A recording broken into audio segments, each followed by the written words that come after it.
Hello guys, good morning. ഒരു middle class ഫാമിലിയുടെ കിച്ചണിൽ ഒരു ക്യാമറ വെച്ചിട്ട് ഷൂട്ട് ചെയ്താൽ അതിപ്പോൾ ഏത് ആംഗിളിൽ നിന്ന് ഷൂട്ട് ചെയ്താലും വ്യൂവിൽ വലിയ വ്യത്യാസമൊന്നും വരാൻ പോണില്ല കേട്ടോ. ഇതല്ലാണ്ട് ഒരു മിഡിൽ ക്ലാസ് ഫാമിലിയുടെ വീട്ടമ്മയുടെ റൊട്ടീൻ ഏകദേശം ഇങ്ങനെയൊക്കെ തന്നെ ആയിരിക്കും. അതിപ്പോൾ വർക്ക് ചെയ്യുന്ന ആളായാലും അല്ലാത്ത അയാളായാലും കാലത്ത് എണീറ്റുള്ള കലാപരിപാടി ഇതൊക്കെ തന്നെയാണ്. അല്ലാതെ നമ്മൾ ഇൻഫ്ലുവൻസേഴ്സിന്റെ വീഡിയോയിൽ കാണുന്നത് പോലെ രണ്ടാളും ഒരുമിച്ച് കിച്ചണിൽ കയറി കാലത്തെ കുക്ക് ചെയ്യണതൊന്നും ഞാൻ ഇന്നേ വരെ ഒരു വീട്ടിലും നേരിട്ട് കണ്ടിട്ടില്ല കേട്ടോ.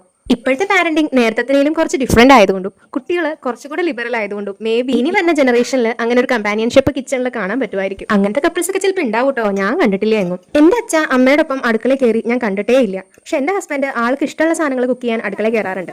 അപ്പൊ ഇനി വരുന്ന ജനറേഷൻ ഒരു ഹോപ്പില്ലായി ഇല്ല.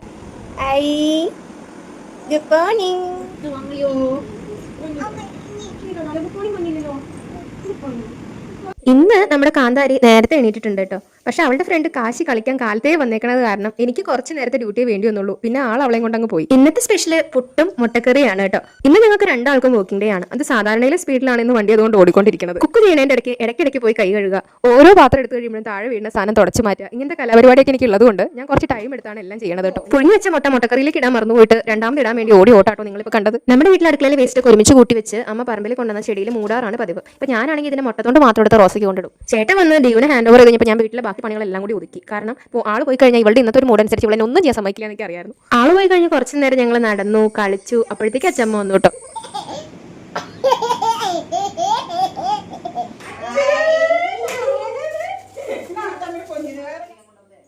പിന്നെ ദീമോളെ കുളിപ്പിച്ച് അവൾക്ക് ഫുഡൊക്കെ കൊടുത്ത് ഇനി നേരെ ഡ്യൂട്ടിക്ക് പോകാം. അപ്പോൾ എല്ലാവർക്കും ഹാവ് എ നൈസ് ഡേ.